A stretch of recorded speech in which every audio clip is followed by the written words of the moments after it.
हाँ जी अस्सलाम वालेकुम बेटा। Second year class chemistry lecture बेटा।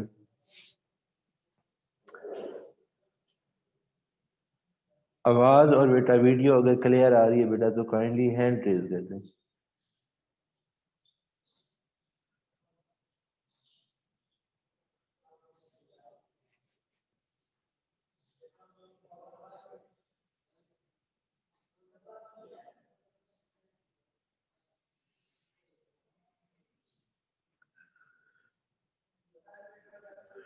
चलिए जी ठीक है बेटा, बहुत शुक्रिया। व्हाइट बोर्ड बेटा सही नजर आ रहा है आप लोगों को?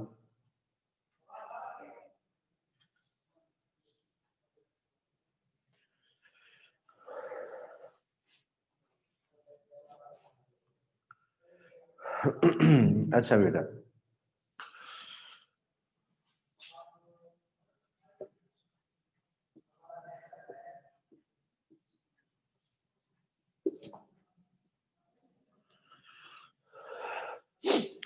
सेकेंड ईयर क्लास बेटा लास्ट टाइम बेटा हम लोगों ने कुछ पिकुलर बिहेवियर और एस ब्लॉक एलिमेंट्स के बारे में पढ़ा था, फर्स्ट ईयर सेकेंड ईयर। तो उसी का बेटा एक छोटा सा टॉपिक रहता है पिकुलर बिहेवियर बेरिलियम, वो बेटा लास्ट में पढ़ लेंगे। उससे पहले बेटा हम लोग लॉन्ग क्वेश्चन की तरफ पढ़ते हैं। 2.3 टॉपिक है बेटा आप लोगों की बुक के ऊपर, पेज नंबर 29 है बेटा। Commercial preparation of sodium by down cell. अगर बेटा आप लोगों तक आवाज सही आ रही है और वीडियो की क्वालिटी भी ठीक है बेटा तो काइंडली एक दफा दोबारा से बेटा हैंड रेज कर दे सब बच्चे।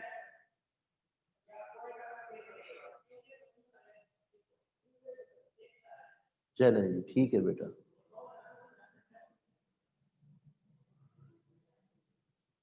ठीक है बेटा, बहुत शुक्रिया। अच्छा बेटा आज का बेटा हमारा टॉपिक,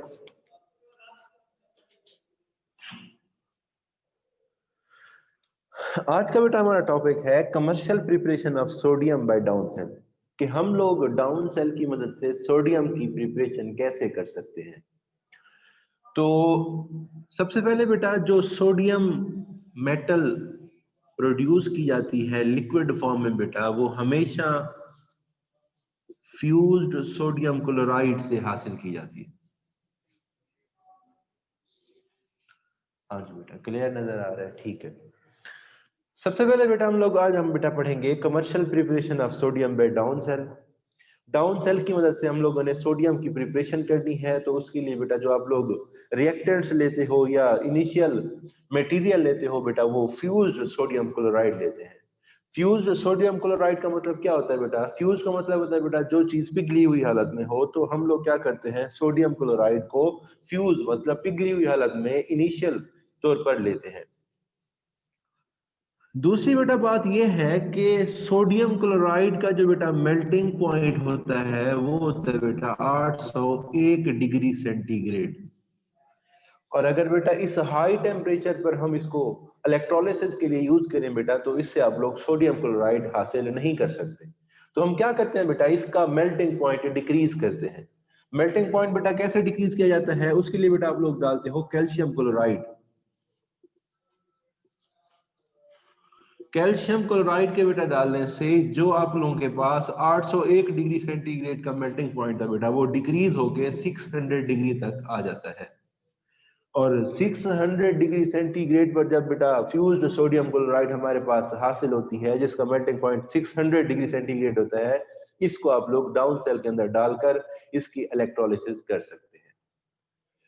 जिन बच्चों ने बेटा अभी ज्वाइन किया है उनके लिए बेटा दोबारा से रिवाइज करवा देते हैं। आप लोग बेटा पढ़ रहे हैं चैप्टर नंबर 2, उसका बेटा टॉपिक है स्मार्ट सिलेबस के according 2.3 commercial preparation of sodium by down cell, कि सोडियम की आप लोगों ने प्रिपरेशन करनी है बाय यूजिंग डाउन सेल। इसके लिए बेटा जो आप लोग इनिशियल मटेरियल लेते हो बेटा, वो फ्यूज्ड सोडियम क्लोराइड लेते हो। फ्यूज्ड का मतलब होता है पिघली हुई हालत में, मतलब आप लोग इनिशियल जो मटेरियल है वो सोडियम क्लोराइड का हमेशा पिघली हुई हालत में लेते हैं। अब वो कहता है कि जो बेटा आपके पास सोडियम क्लोराइड का मेल्टिंग पॉइंट होता है वो बेटा बहुत ज्यादा हाई होता है। कितना होता है? 801 डिग्री सेंटीग्रेड होता है।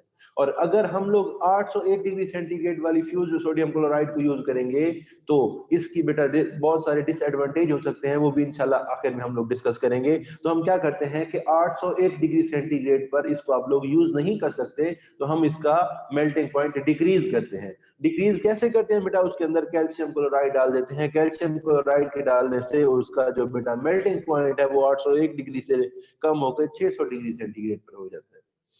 जब बेटा आप लोगों के पास 600 डिग्री सेंटीग्रेड की सोडियम क्लोराइड फ्यूज हालत में बेटा हासिल हो जाती है बेटा, जिसका मेल्टिंग पॉइंट हमारे पास 600 डिग्री सेंटीग्रेड होता है, उसको बेटा आप लोग इलेक्ट्रोलिसिस के लिए यूज कर सकते हैं।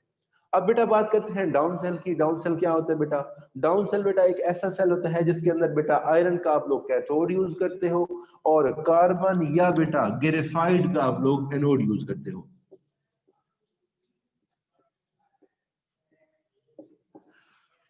अगर बेटा आप लोगों को ये डायग्राम बेटा सही नजर आ रही है तो वेल एंड गुड, अगर बेटा नहीं आ रही तो बेटा आप लोग अपनी बुक्स ओपन करके भी इसको देख सकते हैं। ये बेटा हमारे पास होता है डाउन सेल, जिसके अंदर बेटा हम लोग फ्यूज्ड सोडियम क्लोराइड को डाल देते हैं। अब चूंकि बेटा सेल है, इसके अंदर एक इलेक्ट्रोड होगा, एक बेटा हमारे पास दो इलेक्ट्रोड होंगे, उनमें से एक बेटा कैथोड होगा, दूसरा बेटा एनोड होगा। इसके अंदर बेटा आप लोग आयरन का कैथोड यूज करते हैं, जबकि बेटा ग्रेफाइट या कार्बन का एनोड यूज करते हैं। ग्रेफाइट और कार्बन बेटा एक ही चीज होती है। ग्रेफाइट बेसिकली बेटा कार्बन से मिलकर बना होता है, जिसे बेटा आप लोग पेंसिल वगैरह जो होती है बेटा उसके सिक्कों वगैरह के अंदर यूज करते हैं। या इसी तरह बेटा अगर आप लोगों को याद हो बचपन के अंदर आप लोग सेल जो होते थे बेटा बैटरी वाले या रेडियो वाले सेल बेटा, उसको तोड़कर आप लोग बेटा एक ब्लैक कलर का सिक्का निकालते थे। वो बेसिकली बेटा कार्बन का बना होता था और वो एज अ एनोड के तौर पर काम करता था। तो ये बेटा उसकी डायग्राम है। एनोड बेटा ये दरमियान में होता है, उसके दोनों तरफ बेटा कैथोड होते हैं जो बेटा आयरन से मिलकर बने होते हैं। और ये जो बेटा डॉटेड लाइन आप लोगों को नजर आ रही है, ये बेटा हमारे पास आयरन की स्क्रीन होती है ताकि एनोड और कैथोड बेटा एक दूसरे के अंदर मिक्स ना हो। और ये दोनों तरफ बेटा क्या होती है, हमारे पास आयरन की स्क्रीन होती है। एक बेटा होती है एनोड और कैथोड के दरमियान, इसी तरह बेटा दूसरी भी क्या होती है, दूसरे कैथोड और इसी एनोड के दरमियान। ये जो बेटा आप लोगों को डॉटेड लाइन से रिप्रेजेंट किया गया है बेटा, ये आप लोग मोल्टन सोडियम क्लोराइड बेटा इसके अंदर डाल देते हो। ये जो बेटा आप लोगों के पास ये बड़ा सा दरमियान में बेटा डोम नजर आ रहा है, इसकी मदद से बेटा आप लोग क्या करते हो, क्लोरीन को बेटा लिक्विड फॉर्म में यहाँ से रिमूव कर देते हो। जबकि बेटा जो आपके पास सोडियम है वो बेटा क्या होती है, यहाँ से रिमूव हो जाती है। तो ये बेटा इसका हमारे पास डायग्राम के अंदर बेटा मुख्तलिफ किस्म के कौन कौन से इलेक्ट्रोड और कौन कौन से एनोड यूज होते हैं, या डाउन सेल की बेटा आप लोगों के पास डायग्राम गिवन है। दोबारा से बेटा एक दफा देख लें। ये बेटा आपके पास डाउन सेल है, इसके अंदर बेटा आप लोग आयरन का कैथोड यूज करते हो। एनोड बेटा कार्बन का बना होता है या ग्रेफाइट का बना होता है। एनोड और कैथोड को बेटा सेपरेट करने के लिए बेटा आप लोग आयरन की स्क्रीन लगा देते हो ताकि बेटा एनोड और कैथोड एक दूसरे से टकरा ना जाए, या इन दोनों के दरमियान मतलब डिस्टेंस रखने के लिए। इसके बाद बेटा ये जो आप लोगों को सारी बेटा डॉटेड लाइन नजर आ रही है, ये बेटा हमारे पास मोल्टन सोडियम क्लोराइड होती है, इसको बेटा आप लोग उसके अंदर डाल देते हो।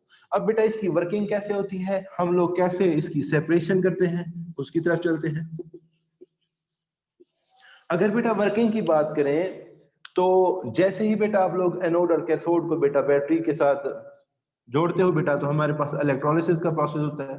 सोडियम क्लोराइड है बेटा, तो ये बेटा जब आप लोग इसमें से करंट पास आउट करवाओगे तो बेटा आयनाइजेशन होगी, सोडियम आयन बन जाएगा और प्लस बेटा आप लोगों के पास क्लोराइड आयन की फॉर्मेशन होगी। अब क्योंकि बेटा हमारे पास इलेक्ट्रोलिसिस है तो आप लोगों को पता है कि एनोड और कैथोड पर ऑक्सीडेशन और रिडक्शन होगी। तो बेटा हम लोगों ने ऑर्गेनिक केमिस्ट्री के अंदर बेटा ये चीज बहुत गौर से और कई बार बेटा आप लोगों को बताई हुई है कि एनोड पर हमेशा ऑक्सीडेशन होती है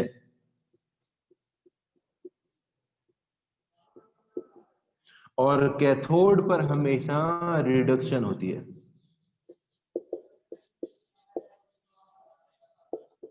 अब देखिए बेटा एनोड है तो कौन सी चीज जाएगी, एनोड पर पॉजिटिव चार्ज होता है तो इसके ऊपर हमेशा नेगेटिव चीज जाएगी, मतलब बेटा क्या होगी, क्लोरीन जाएगी।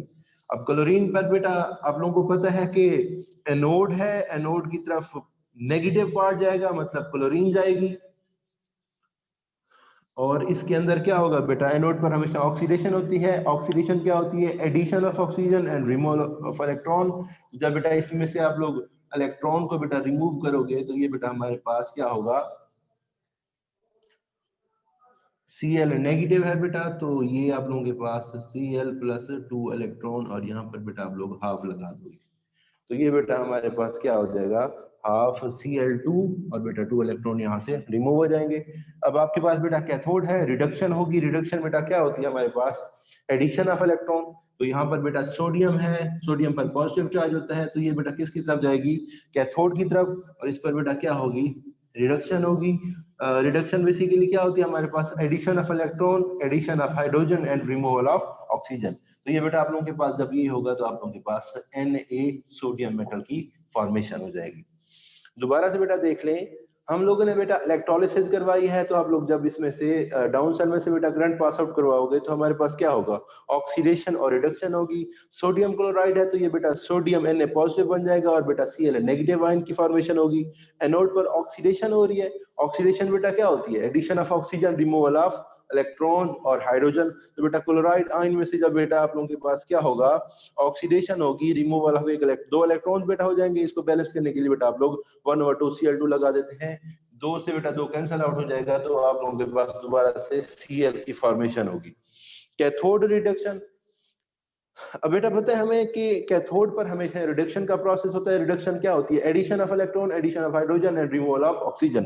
तो जब बेटा कैथोड होगा उस पर, अब देखें कैथोड पर क्या होता है, नेगेटिव चार्ज होता है, तो इसकी तरफ कौन सा बेटा आयन आएगा, हमेशा पॉजिटिव आयन का, मतलब सोडियम मेटल बेटा क्या होगी, इसके पास आएगी। तो क्या होगा बेटा, जब आपके पास सोडियम प्लस E इलेक्ट्रॉन्स की एडिशन होगी तो बेटा आप लोगों के पास सोडियम की फॉर्मेशन आएगी।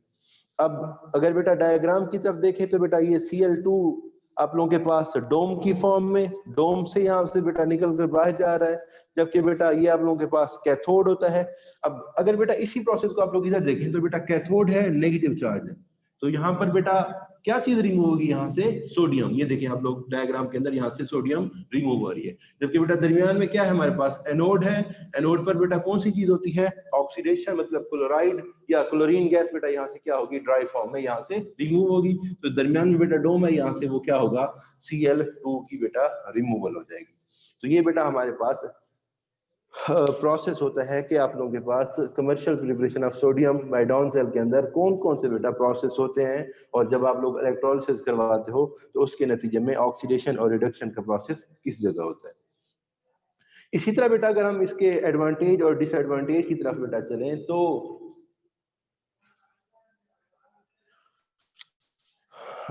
जो बेटा आप लोगों के पास डाउन सेल होता है बेटा उसके ढेर सारे एडवांटेज होते हैं। सबसे पहले बेटा एडवांटेज ये है कि इसके अंदर बेटा मेटेलिक फॉग की फॉर्मेशन नहीं होती।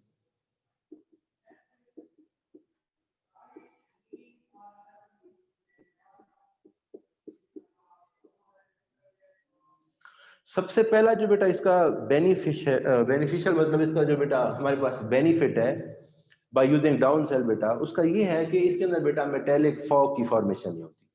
देखिए बेटा आयरन इंडस्ट्री इंशाल्लाह हम लोग पढ़ेंगे, उसके अंदर बेटा ये होता है कि जब आप लोग इलेक्ट्रोलिसिस करवाते हो तो सम मेटल्स की बेटा एज अ इम्प्योरिटी के तौर पर फॉग की प्रोडक्शन होती है। और अगर बेटा किसी भी इलेक्ट्रोलिसिस के अंदर मेटेलिक फॉग पैदा हो तो वो बेटा इम्प्योरिटी होती है, और इससे बेटा जो आप लोग चीज रिक्वायर्ड होती है हमें, जिसकी हम लोग फॉर्मेशन करना चाहते हैं, वो हमारे पास अच्छी क्वालिटी की नहीं बनती। तो अगर आप बेटा डाउन सेल को यूज करेंगे तो उसका एक बेनिफिट ये है कि उसके अंदर मेटेलिक फॉग की फॉर्मेशन नहीं होती। दूसरा बेटा ये है कि 600 डिग्री सेंटीग्रेड पर आप लोगों के पास मोल्टन या बेटा लिक्विड फॉर्म में सोडियम की फॉर्मेशन इजीली हो जाती है। दूसरा बेटा बेनिफिट ये है कि इतना हाई टेम्परेचर 600 पर सोडियम की लिक्विड फॉर्म में इजीली फॉर्मेशन हो जाती है। और तीसरा बेटा ये है कि इतने हाई टेम्परेचर पर जब आप लोग बेटा ये रिएक्शन करवाते हैं तो इसकी पॉसिबिलिटी होती है हमारे पास कि जो हम आपके पास सेल है, अब देखिए बेटा डाउन सेल को 600 डिग्री सेंटीग्रेड पर आप लोग क्या करवाते हो, इतना हाई टेम्परेचर पर मोल्टन सोडियम क्लोराइड डालते हो, तो पॉसिबिलिटी होती है कि सेल के कुछ जो मटेरियल है, सेल का कुछ मटेरियल उस सोडियम के अंदर मिक्स हो जाए। तो ये एज अ इम्प्योरिटी के तौर पर भी उसके अंदर मिक्स हो सकता है। अगर इम्प्योरिटी होगी बेटा तो हमारे पास प्योर सोडियम की फॉर्मेशन नहीं होगी। तो तीसरा बेटा इसका एडवांटेज ये है कि इतना हाई टेम्परेचर पर इसको आप लोग जब यूज करते हो तो उसके रिजल्ट में कोई भी सेल का मटेरियल सोडियम के अंदर मिक्स नहीं होता। मतलब हमारे पास 99.9% प्योर सोडियम की बेटा फॉर्मेशन होती है। और ये बेटा सबसे बेस्ट मेथड है हमारे पास प्योर 99.9% सोडियम की फॉर्मेशन का। एक दफा बेटा दोबारा से एडवांटेज समझ लें। अगर आप बेटा डाउन सेल को यूज करेंगे तो बेटा डाउन सेल के हमारे पास बहुत सारे एडवांटेज होते हैं। सबसे पहला बेटा एडवांटेज ये है कि इसके अंदर मेटेलिक फॉग की फॉर्मेशन नहीं होती। मेटेलिक फॉग क्या होती है? मेटेलिक फॉग समटाइम बेटा जब आप लोग मेटल्स की एक्सट्रैक्शन करते हैं या आप लोग बेटा आयरन इंडस्ट्री के अंदर आयरन की सेपरेशन करते हैं तो उसके अंदर बेटा ये होता है कि फॉग की फॉर्मेशन होती है जिसको आप लोग मेटेलिक फॉग बोलते हो। उसकी बेटा फॉर्मेशन हमारे पास इम्प्योरिटी क्रिएट कर सकती है। तो उस इम्प्योरिटी को रिमूव करने के लिए फिर बेटा हमें दोबारा से बहुत सारे और मेथड यूज करने पड़ जाते हैं। तो इसका सबसे बेस्ट बेनिफिट ये है बेटा कि इसके अंदर मेटेलिक की फॉर्मेशन नहीं होती। दूसरा बेटा इसका एडवांटेज ये है कि 600 डिग्री सेंटीग्रेड पर इजीली हमारे पास सोडियम लिक्विड फॉर्म में हासिल हो जाती है। अब देखिए बेटा 600 का जो टेम्परेचर होता है वो इतना छोटा या माइन्यूट नहीं होता। 100 डिग्री वाटर का बॉइलिंग पॉइंट होता है और 600 पर बेटा इसको आप लोग सेपरेट करने लगे हो तो ये बेटा एक इंतहाई मुश्किल प्रोसेस होता है। लेकिन डाउन सेल को यूज करके बेटा आप लोग ये इजीली हासिल कर सकते हो। इसी तरह बेटा तीसरा एडवांटेज ये है कि इसके अंदर 600 पर ये खतरात होते हैं कि सेल का कोई पार्ट इसके अंदर मिक्स ना हो जाए सोडियम के अंदर।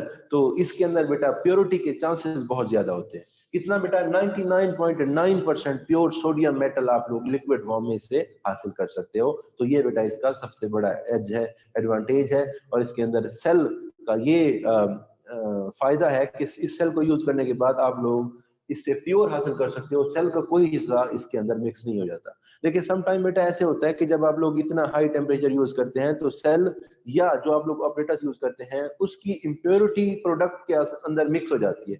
तो उसको सेपरेशन करने के लिए फिर हमें दोबारा से मुख्तलिफ मेथड यूज करने पड़ते हैं। लेकिन जब आप लोग इसको यूज करोगे सोडियम डाउन सेल को बेटा सोडियम की प्रिपरेशन के अंदर तो इसके अंदर बेटा प्योरिटी के 99.9% चांसेस होते हैं जबकि बेटा इम्प्योरिटी के 0.01 चांसेस होते हैं। तो ये बेटा हमारे पास सबसे बेस्ट मेथड है सोडियम की प्रिपरेशन के अंदर। दोबारा से बेटा एक दफा समझ लें, एक दफा दोबारा से बेटा रिवाइज करवा देते हैं कि बेटा हम लोगों ने commercial preparation of sodium by down cell को बेटा डिस्कस करना है। इसके लिए बेटा आप लोग फ्यूज्ड सोडियम क्लोराइड लेते हो। फ्यूज्ड सोडियम क्लोराइड की इलेक्ट्रोलिसिस करवा के आप लोग सोडियम मेटल की फॉर्मेशन या सोडियम मेटल आप लोग लिक्विड फॉर्म में हासिल कर सकते हो। लेकिन बेटा प्रॉब्लम ये होता है कि सोडियम क्लोराइड का फ्यूज्ड फॉर्म में बेटा जो मेल्टिंग पॉइंट होता है वो बेटा 801 डिग्री सेंटीग्रेड होता है और इतना हाई टेम्परेचर पर आप लोग इसको यूटिलाइज नहीं कर सकते। तो हम लोग क्या करते हैं बेटा इसका मेल्टिंग पॉइंट डिक्रीज करते हैं। उसके लिए बेटा आप लोग क्या करते हो, कैल्शियम क्लोराइड को ऐड कर देते हो जिससे बेटा हमारे पास उसका जो टेम्परेचर है वो 801 डिग्री से कम होकर 600 डिग्री सेंटीग्रेड पर हो जाता है। और उस 600 डिग्री सेंटीग्रेड वाली बेटा मोल्टन सोडियम क्लोराइड को आप लोग डाउन सेल के अंदर डाल देते हो। अब डाउन सेल बेटा क्या होता है, ये बेटा आप लोगों के पास डाउन सेल की डायग्राम गिवन है। इसके अंदर बेटा दो इलेक्ट्रोड यूज किए जाते हैं। एक को बेटा आप लोग आयरन कैथोड बोलते हो, मतलब इसका कैथोड आयरन का बना होता है और एनोड बेटा कार्बन या ग्रेफाइट का बना होता है। ये बेटा दोनों तरफ आप लोगों के पास कैथोड होते हैं, ये बेटा एनोड होता है। दरमियान में बेटा आयरन स्क्रीन लगाई जाती है ताकि बेटा क्या हो, ये दोनों एक दूसरे से सेपरेट रहें। यहाँ से बेटा आप लोग सोडियम क्लोराइड को आप लोग मोल्टन फॉर्म में जिसका मेल्टिंग पॉइंट 600 डिग्री सेंटीग्रेड होता है बेटा उसको डाल देते हो। अब आपके पास बेटा क्या होता है, ये बेटा आप लोगों के पास पूरा फ्लोशीट डायग्राम होगी। अब आपने बेटा इसमें से इसकी इलेक्ट्रोलिसिस करवानी है। बेटा इलेक्ट्रोलिसिस के रिजल्ट में बेटा इस डोम से बेटा क्या होता है, क्लोराइड Cl2 की बेटा फॉर्मेशन होती है और यहाँ पर बेटा आप लोगों के पास सोडियम की फॉर्मेशन होती है। अब इसके अंदर बेटा चूंकि आप लोगों ने इलेक्ट्रोलिसिस करवाई है तो बेटा दो प्रोसेस होंगे, कौन से, एनोड और कैथोड पर। बेटा एनोड पर हमेशा ऑक्सीडेशन होती है, कैथोड पर हमेशा रिडक्शन होती है। ऑक्सीडेशन क्या होती है बेटा, addition of oxygen, removal of electron and hydrogen. तो जब आप लोगों के पास Cl नेगेटिव है, एनोड है, एनोड पर पॉजिटिव चार्ज होता है तो इस पर कौन सा आयन आएगा, हमेशा आप लोगों के पास नेगेटिव आयन आएगा। तो जब बेटा आप लोगों के पास क्लोराइड आयन आएगा तो इसकी ऑक्सीडेशन होगी, इलेक्ट्रॉन रिमूव होंगे तो बेटा आप लोगों के पास Cl2 की फॉर्मेशन होगी। कैथोड रिडक्शन का प्रोसेस करवाता है। रिडक्शन क्या होती है, remove addition of electron, addition of hydrogen and removal of oxygen. तो कैथोड है, कैथोड पर हमेशा नेगेटिव चार्ज होता है, तो इस पर कौन सी चीज आएगी? पॉजिटिव, मतलब सोडियम आएगा। तो बेटा सोडियम के अंदर आप लोग इलेक्ट्रॉन की एडिशन होगी, क्योंकि रिडक्शन का प्रोसेस हो रहा है, तो आप लोगों के पास सोडियम मेटल की फॉर्मेशन होगी। अब इसके बेटा 3 एडवांटेज है डाउन सेल को यूज करने के। सबसे पहला बेटा ये एडवांटेज है कि मेटेलिक फॉग की प्रोडक्शन नहीं होती। दूसरा बेटा ये है कि 600 डिग्री सेंटीग्रेड पर आप लोगों के पास सोडियम जो है मोल्टन फॉर्म में वो इजीली प्रोड्यूस हो जाती है। और तीसरा बेटा ये है कि इसके अंदर किसी किस्म का सेल का कोई ऑपरेटस या सेल का कोई पार्ट 600 डिग्री सेंटीग्रेड पर इतना हाई टेम्परेचर देने की वजह से उस सोडियम के अंदर मिक्स नहीं होता। मतलब इसकी मदद से हम लोग 99.9% प्योर सोडियम की बेटा प्रिपरेशन कर सकते हैं। तो ये आप लोगों के पास बेस्ट मेथड है सोडियम मेटल की प्रिपरेशन का बाय यूजिंग डाउन सेल। उसके बाद बेटा आप लोग सारे बच्चे पेज बेटा ओपन कर लें, पेज नंबर बेटा 24, पेज नंबर बेटा 24 आप लोग सब बेटा ओपन कर लो। हमारे पास 2.215 बेटा ये हमारे पास लास्ट टाइम रह गया था, टाइम खत्म हो गया, तो इस वजह से बेटा आप लोगों को ये रीड आउट नहीं करवाया।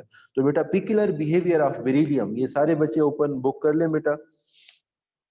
24 पेज पर है बेटा आप लोगों के पास पिकुलर बिहेवियर ऑफ बेरिलियम। तो देखें बेटा, याद रखिएगा जब कभी आप लोगों से लफ्ज पिकुलर पूछा जाए तो हमेशा किसी भी ग्रुप के फर्स्ट एलिमेंट का हमेशा पिकुलर बिहेवियर होता है। फॉर एग्जांपल हम लोगों ने लास्ट टाइम लिथियम का पढ़ा था, तो लिथियम बेटा फर्स्ट ए ग्रुप का फर्स्ट मेंबर है लिथियम का। हाइड्रोजन तो क्योंकि वैसे ही यूनिक प्रॉपर्टीज रखता है, तो उसको तो हम लोग फर्स्ट ए या अल्कली मेटल्स के अंदर यूटिलाइज या उसको यूज नहीं करते, हम लोग उसको हमेशा सेपरेटली स्टडी करते हैं। तो आप लोगों के पास फर्स्ट ए के अंदर हमेशा लिथियम का ही पिकुलर बिहेवियर होता है। और हमने ये पढ़ा था कि उसके अंदर पिकुलर बिहेवियर ऑफ लिथियम सारे उसके जो बाकी है, अच्छा ठीक है बेटा मास्क उतार देते हैं। अच्छा बेटा, तो अगर आप लोग बेटा फर्स्ट ए की बात करेंगे तो बेटा हमेशा किसी भी ग्रुप के फर्स्ट एलिमेंट का हमेशा पिकुलर बिहेवियर होगा। तो वो हम लोगों ने पढ़ा था, बुक्स ओपन कर लिए हैं आप लोगों ने, तो बेटा इसको जरा स्टडी करते हैं। 24 पेज है बेटा peculiar behaviour of beryllium. Beryllium is the lightest member of the series and differ from the other group second A elements in many ways।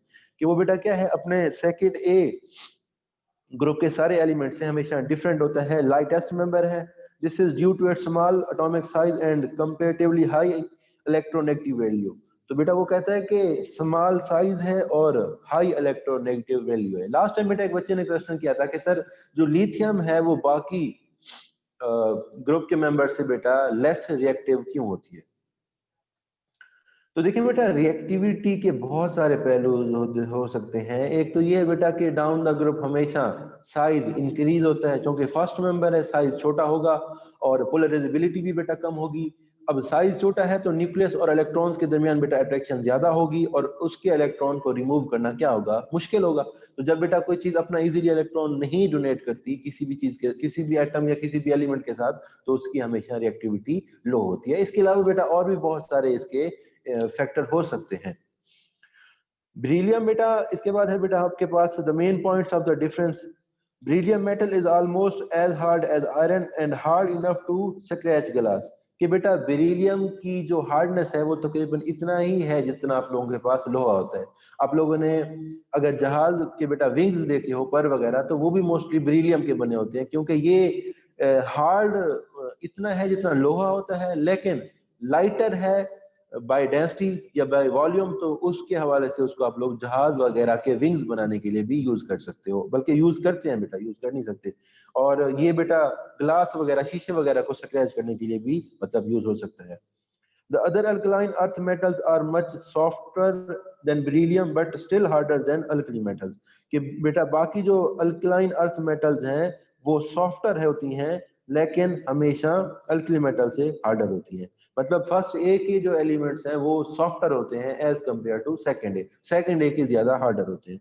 The melting and boiling points of beryllium are higher than other alkaline earth metals. Melting और boiling point भी हमेशा ज्यादा होते हैं। अब देखिए बेटा melting और बॉइलिंग पॉइंट के हवाले से भी यही बात है कि जिनका हमेशा साइज छोटा होता है उसमें वो एज कंपेयर टू हार्डर होते हैं। अब जो चीज हार्डर होती है उसके दरमियान एटम्स और इलेक्ट्रॉन्स के दरमियान अट्रैक्शन या इलेक्ट्रॉन्स और न्यूक्लियस मेटल्स के दरमियान अट्रैक्शन ज्यादा होती है, तो उसको जब आप बॉयल करोगे या इस फिजिकल पैरामीटर चेक करोगे तो वो भी हमेशा ज्यादा होते हैं।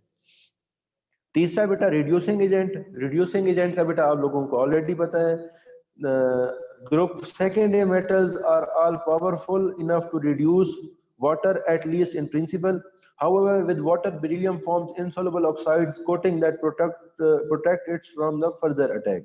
अब देखिए बेटा, वो कहता है कि रिड्यूसिंग एजेंट के तौर पर काम कर सकते हैं। रिड्यूसिंग एजेंट बेटा क्या होता है, जो बेटा खुद बेटा ऑक्सीडाइज होता है, और बल्कि ये नहीं, रिड्यूस कम कर देता है। मतलब जैसे आप लोगों ने हाइड्रोजन के अंदर पढ़ा था, रिड्यूस के उसके अंदर ऑक्सीजन को रिमूव कर देता है और हाइड्रोजन और इलेक्ट्रॉन की एडिशन करता है। तो वो कहते हैं बेटा कि एज रिड्यूसिंग एजेंट काम होते हैं। Group secondary metals are all powerful enough to reduce water. सबकी बेटा ये पावर होती है कि वो वाटर को इजीली रिड्यूस कर सकते हैं। लेकिन बेटा बेरिलियम क्या होता है, इनसॉल्युबल ऑक्साइड की फॉर्मेशन करता है। अब जो बेरिलियम होता है बेटा, उसके ऑक्साइड्स के अंदर BeO की फॉर्मेशन होती है, बेरिलियम ऑक्साइड की फॉर्मेशन होता है जब ये वाटर के साथ रिएक्शन करता है। अब बेरिलियम ऑक्साइड की फॉर्मेशन इसको एक प्रोटेक्टिव लेयर बना देती है, जिससे इसकी रिड्यूसिंग पावर कम हो जाती है। Beryllium in particular is quite resistant toward the complete oxidation even by acid because of its beryllium oxide coating. तो वही बात बेटा कि ऑक्सीडेशन का प्रोसेस भी बेटा ये स्लो कर देते हैं। उसकी रीजन क्या होती है कि बेरिलियम ऑक्साइड की फॉर्मेशन उसको एक प्रोटेक्टिव लेयर फ्राहम करती है बेरिलियम को, जिसकी वजह से उसके ऊपर ऑक्सीडेशन का प्रोसेस स्लो हो जाता है। अब बेरिलियम ऑक्साइड, अब देखें आप लोग क्या करते हैं, कलर कर देते हैं आयरन को ताकि उसको जंग ना लगे। अब उसकी जब कोटिंग हो जाती है तो उसके ऊपर जंग लगने की सलाहियत कम हो जाती है। उसकी वजह क्या होती है कि उसके ऊपर ऑक्सीडेशन और रिडक्शन का प्रोसेस कम हो जाता है। जंग लगना बेसिकली ऑक्सीडेशन और रिडक्शन की वजह से होता है।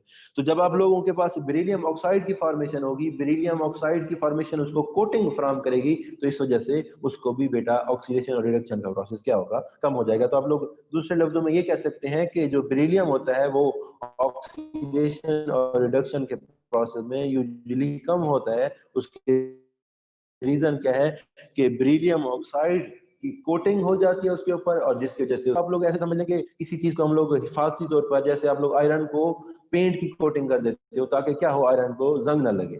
और लोहे को जब बेटा जंग नहीं लगता तो उसकी रीजन यही होती है कि कलर के लगाने से उसके अंदर ऑक्सीडेशन और रिडक्शन का प्रोसेस कम हो जाता है। और याद रखिएगा बेटा, कभी भी प्योर चीज को जंग नहीं लगता। अगर आयरन हमारे पास प्योर फॉर्म में हो तो उसको कभी भी जंग नहीं लगेगा, लेकिन जब उसके अंदर इम्प्योरिटी शामिल हो जाती है तो तब उसकी इम्प्योरिटी के शामिल होने से उसके अंदर ऑक्सीडेशन और रिडक्शन का प्रोसेस आसान हो जाता है। Beryllium is the only member of its group which react with alkali to give hydrogen. The other members do not react with alkali metals. तो बेटा बेरिलियम वो वाहिद मेंबर है जो क्या करता है, अल्कली के साथ या बेस के साथ रिएक्शन कर सकता है। बाकी ये कभी भी इसके साथ रिएक्शन नहीं करते, और अगर रिएक्शन करते हैं तो उसके अंदर हाइड्रोजन गैस की फॉर्मेशन नहीं होती। तो आप लोगों के पास रिएक्शन भी गिवन है। बेरिलियम को जब आप लोग सोडियम हाइड्रोक्साइड के साथ रिएक्शन करवाओगे तो सोडियम बेरिलेट की फॉर्मेशन होगी, Na2PeO2, और प्लस बेटा आप लोगों के पास हाइड्रोजन गैस की फॉर्मेशन होगी। तो ये बेटा ये भी आप लोगों के पास लॉन्ग क्वेश्चन बन सकता है, क्योंकि बेटा आप लोगों के पास स्मार्ट सिलेबस गिवन है। तो स्मार्ट सिलेबस के अकॉर्डिंग आप लोगों से कोई भी लॉन्ग क्वेश्चन पूछा जा सकता है, और ये पिकुलर बिहेवियर तो बेटा वैसे ही लॉन्ग क्वेश्चंस के लिए बहुत ज्यादा इंपॉर्टेंट होते हैं।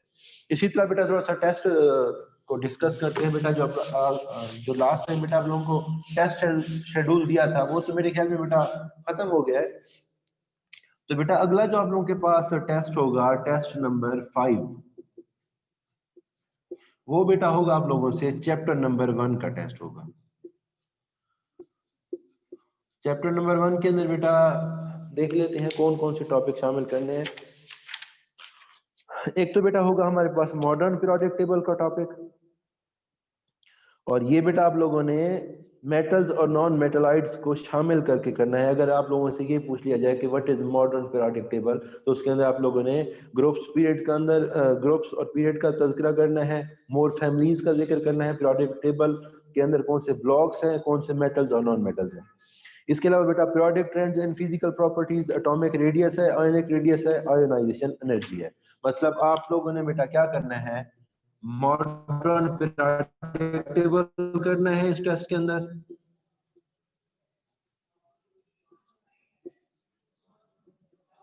नंबर 1 और नंबर 2 बेटा आप लोगों ने करना है फिजिकल प्रॉपर्टीज के अंदर एटॉमिक साइज, आयोनाइजेशन एनर्जी, ये बेटा कंप्लीट आप लोगों के पहले टेस्ट के अंदर शामिल होगा। टेस्ट नंबर 5 बेटा चैप्टर नंबर 1 का टेस्ट है। टेस्ट नंबर 5 चैप्टर नंबर 1 का टेस्ट, इसके अंदर बेटा कौन से टॉपिक शामिल होंगे, मॉडर्न पीरियोडिक टेबल बेटा कंप्लीट गिवन होगी आप लोगों की बुक के अंदर। तो मतलब 2 टॉपिक है आप लोगों के पास, 1.2 बेटा टॉपिक है बेटा आप लोगों के पास 1.2, ये बेटा कंप्लीट आप लोगों के इसके अंदर शामिल होगा। अच्छा जी बेटा, इसके बाद बेटा एटॉमिक साइज, इसके अंदर आयोनिक रेडियस, ये सारा शामिल होगा, आयोनाइजेशन एनर्जी भी शामिल होगी। तो ये बेटा आप लोगों से टेस्ट लिया जाएगा मंडे वाले दिन, जो आप लोगों का अपकमिंग टेस्ट है, ये आप लोगों को ग्रुप्स के अंदर भी बेटा शेड्यूल बनाकर भेज दिया जाएगा। तो ये बेटा आप लोगों का टेस्ट होगा, test number 5 topic chapter number 1 का modern periodic table, physical atomic size और बेटा आयोनाइजेशन एनर्जी, ये बेटा सारा आप लोगों के इसके अंदर शामिल होगा।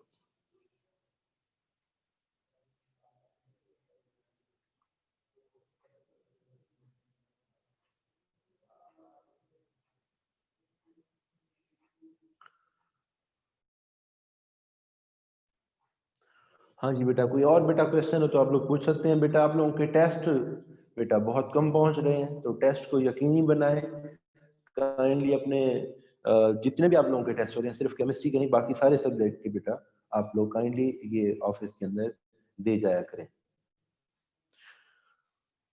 ठीक है बेटा, लेक्चर इख्तिताम पजीर हुआ। अगर बेटा कोई क्वेश्चन है तो आप लोग बेटा ग्रुप्स के अंदर भी पूछ सकते हैं। Iron screen which is terminated in a gauge, हाँ जी बेटा, गेज बेटा बोलते हैं जाली को। आप लोग क्या करते हैं बेटा, आयरन स्क्रीन को जाली नुमा एक होती है, गेज बोलते हैं जाली को। इसको जरा यूं आप लोग देख लें। हाँ जी बेटा, ये होती है बेटा आप लोगों के पास कैथोड और दरमिया इसके साथ बेटा एनोड। अच्छा एक मिनट बेटा, आप लोगों को भी क्वेश्चन रहा। हाँ जी बेटा, गेज बेटा बोलते हैं जाली को। अब आपने क्या करना है, एनोड और कैथोड को सेपरेट करना है। तो आप लोग क्या करते हो, आयरन स्क्रीन को जाली नुमा एक आयरन स्क्रीन होती है, मतलब जाली की मदद से आप लोग क्या करते हो, इस पूरे इसको कवर कर लेते हो ताकि आप लोगों के पास एनोड और कैथोड मिक्स ना हो। ये गेज का मतलब होता है जाली, दरमियान में आप लोगों ने जाली डाल दी इस तरह करके, ताकि क्या हो, एनोड और कैथोड एक दूसरे के अंदर मिक्स ना हो।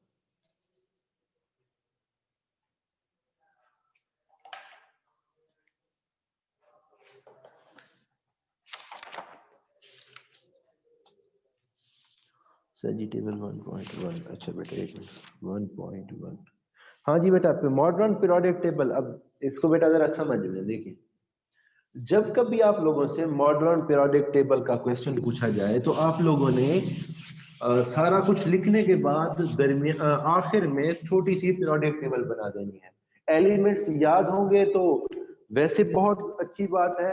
अगर आप लोगों को मॉडर्न पीरियोडिक टेबल आ जाती है कि कौन से ग्रुप के अंदर कौन कौन से एलिमेंट्स गिवन है, तो ये बहुत अच्छी बात है। अगर आप लोगों से क्वेश्चन पूछ लिया जाए ना कि बेटा मॉडर्न पीरियोडिक टेबल क्या होती है, तो आप लोगों ने क्या करना है, फिर एक स्केच बना लेना है। कैसे, ये आप लोगों के पास बेटा हो गया फर्स्ट है, ये हो गया आप लोगों के पास सेकंड है, ये डी ब्लॉक एलिमेंट्स, और फर्स्ट और सेकंड है को आप लोग एस ब्लॉक एलिमेंट्स बोलते हो। तो ये आप लोगों ने कर लेना है। और इसके बाद बेटा आप लोगों ने ये यूं करके third, fourth, fifth, sixth, seventh और एट तक बेटा ऐसे एक डायग्राम बना लेनी है पीरियोडिक टेबल की, ताकि उसको ये एहसास हो जाए, एग्जामिनर को मालूम हो जाए कि आप लोगों को पीरियोडिक टेबल आ जाती है। इसके एलिमेंट्स आप लोगों ने ड्रॉ नहीं करने, जस्ट आप लोगों ने ये पीरियोडिक टेबल बना देनी है। लेकिन इसके ब्लॉक्स को जरूर लिखना है। जैसे फर्स्ट और सेकंड को एस ब्लॉक बोलते हैं, दरमियान वाला बेटा डी ब्लॉक होता है, और ये आप लोगों के पास पी ब्लॉक होते हैं, और ये आप लोगों के पास एफ ब्लॉक होते हैं। तो ये आप लोगों ने ऐसे टेबल बना लेनी है। बाकी एलिमेंट्स आप लोगों को अगर याद हो और टाइम हो तो लिख दें तो वेल एंड गुड, बहुत अच्छी बात है।